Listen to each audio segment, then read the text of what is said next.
My dear friends, welcome to audio fly with Nancy Gupta. और आज इस वीडियो में हम पढ़ रहे हैं class 10 chapter number 7 of civics, that is outcomes of democracy.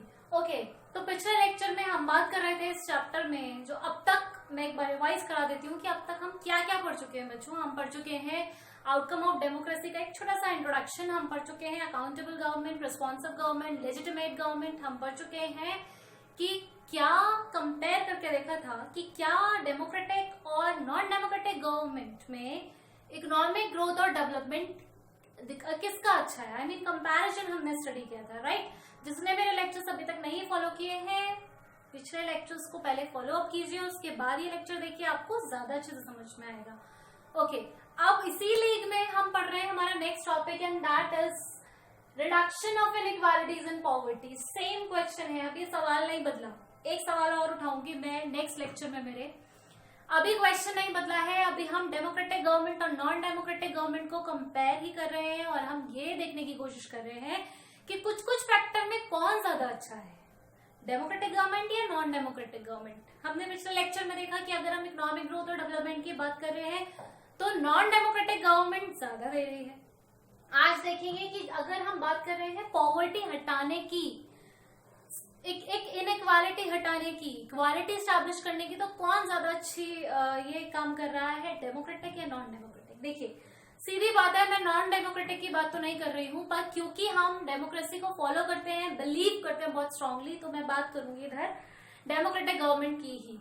और कंक्लूजन मैं आपको पहले दे देती हूँ बच्चों। कंक्लूजन ये है कि अगर हम बात करते हैं रिच और पुअर की इनइक्वालिटी हटाने की, इनइक्वालिटी बात हो रही है गरीबी और अमीरी के स्टेटस की, यहाँ पर तो वो डेमोक्रेटिक कंट्रीज नहीं हटा पा रही है। एग्जाम्पल है यहाँ पे बांग्लादेश का, मैं नीचे से शुरू करूंगी आपको, ताकि पहले एक छोटा सा क्लू मिल पाए आपको कि हम क्या पढ़ने वाले हैं। देखिए, बांग्लादेश की यहाँ बात हो रही है। बांग्लादेश एक डेमोक्रेटिक कंट्री है बच्चों, ठीक है, डेमोक्रेटिक कंट्री है। तो बांग्लादेश जबकि डेमोक्रेटिक कंट्री, उसके बाद भी 50% से ज्यादा, 50% से ऊपर, ये देखिए 50% से ऊपर इसकी जो पॉपुलेशन है वो बिलो पॉवर्टी लाइन जीती है। तो आप कंडीशन देख सकते हैं, बिलो पॉवर्टी लाइन जी रही है। इंडिया में भी आप जानते हैं भाई, हकीकत आपके सामने है कि बहुत सारे स्ट्रैटा ऑफ पीपल, बहुत सारा एक सेक्शन ऑफ सोसाइटी ऐसा है जो कि जिसके पास अनेबल टू ईट, खाने को नहीं है, ठीक है, ये ईट है, कंफ्यूज मत हो जाइएगा, ये ईट है, खाने को नहीं है, लिव, रहने को नहीं है, घर नहीं है, फुटपाथ पे रहते हैं, सड़क पे रहते हैं, एंड एजुकेट। जब खाने को नहीं है और रहने को नहीं है तो एजुकेशन तो फिर जानी ही जानी है। तो ऐसा हमारे पास ऐसा स्ट्रेटा भी है, ठीक है।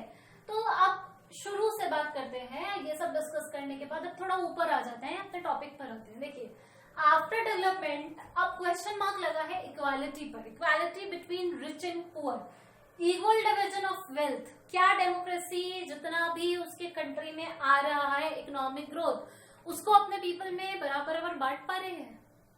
ऐसा तो नहीं कि जो रिच है वो बहुत रिच है, उसका बहुत बड़ा शेयर है कंट्री के इकोनॉमिक डेवलपमेंट में, और जो पुअर है वो इतना पुअर है कि वो खा भी नहीं पा रहा है, डेवलपमेंट में उसका शेयर तो बहुत दूर की बात है। तो यस, ऐसा ही है। I'm sadly, I have to very sadly with very heavy heart I have to say this कि ये जैसा है।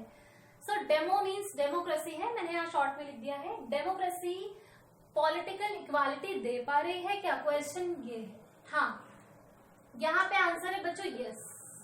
डेमोक्रेसी हमें पॉलिटिकल इक्वालिटी तो दे रही है, राइट टू वोट तो दे रही है, भले आपके पास खाने को नहीं है या आप महल में रह रहे हैं, आपके पास सारा लग्जरी है, पर वोट आप भी एक ही देंगे, वोट आप भी एक ही देंगे। तो पॉलिटिकल इक्वालिटी तो देती है, but what about the difference between the rich and the poor? But the gap between the rich and poor is increasing. लेकिन हमारा जो गैप है रिच और पुअर का, जो हमारा स्टेटस है, जो इक्वल डिविजन ऑफ वेल्थ है, वो बढ़ता ही जा रहा है। कंक्लूजन इसका यही है, इस टॉपिक का, आज के टॉपिक का, कि हमें democracies equal division of wealth नहीं दे रही है। The gap between the rich and the poor is increasing day by day. जो गरीब है वो बहुत गरीब है, और जो अमीर है वो बहुत अमीर है। सो वापस हम अपने सेम पर आ जाते हैं। Even there are some people who are unable to eat, live and educate. So आप क्या कहेंगे ना कि democracy fails here? Yes, yes students, yes, democracy fails here. वो हमें पॉलिटिकल इक्वालिटी तो दे रही है, लेकिन वो हमें equal division of wealth, equal division of economic growth and development अभी तक सारे लोगों को नहीं दे पा रही है। एग्जाम्पल के तौर पर आप बांग्लादेश को देख सकते हैं, ये मैं आपको समझा चुकी हूँ, 50% से लोग उसके पॉवर्टी लाइन के नीचे रह रहे हैं, तो कंट्री का क्या इकोनॉमिक डेवलपमेंट होगा। सेकेंडली आप ये समझिए कि जब किसी भी कंट्री की ये सिचुएशन है या किसी भी आदमी की ये सिचुएशन है तो उसकी डिपेंडेंसी बढ़ जाती है on rich.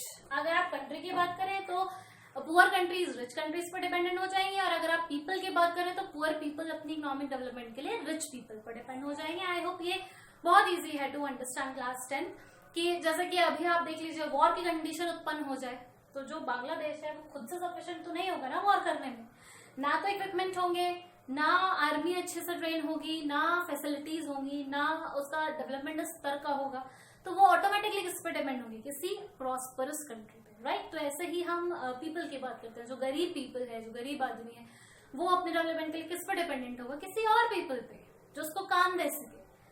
Are you getting my point? So this is very easy to understand. सार हमारा यही है कि डेमोक्रेसीज पॉलिटिकल इक्वालिटी तो दे रही है, यस दे रही है, पर डेमोक्रेसीज हमें जो गैप है, हमारा इकोनॉमिक गैप है, उसको अभी तक इक्वल डिस्ट्रीब्यूशन नहीं दे पा रही है। The gap between the rich and the poor is still increasing day by day, and even the strata of people in our society lies in the condition which is unable to eat, live and educate. So this is all in the lecture today. Next lecture with one new topic. ये छोटे छोटे topics हैं, मैं सारे एक साथ cover up नहीं कर रही हूँ ताकि आपके दिमाग में मिल ना जाए, क्योंकि ये कनेक्ट कर रहे हैं, आप देख रहे हैं इकोनॉमिक डेवलपमेंट कनेक्ट हो गया इधर, ऐसे ये नेक्स्ट टॉपिक से कनेक्ट हो जाएगा। सो एक एक लेक्चर को एक एक बारी देखिए और आराम से वही क्लियर कर लीजिए। If in case you have any doubt, any problem, any query, right it down in the comment section. Attendance लगाना कमेंट सेक्शन में मत भूलिएगा, वेरी वेरी इंपॉर्टेंट। फीडबैक्स दीजिए, कुछ समझ में नहीं आ रहा तो पूछिए, कोई दिक्कत है बोर्ड की विजिबिलिटी में, कहीं पे भी कोई भी दिक्कत है, फीडबैक दीजिए। Feel free to write down anything you would like to. कुछ और चाहिए आपको मेरे तरफ से, कोई और फैसिलिटी चाहिए बताइए, एक्सप्लेनेशन और चाहिए लिख के दीजिए। Again come in the live session to explain you the topic. Clear है? सो तब तक के लिए stay healthy, stay safe, bye bye.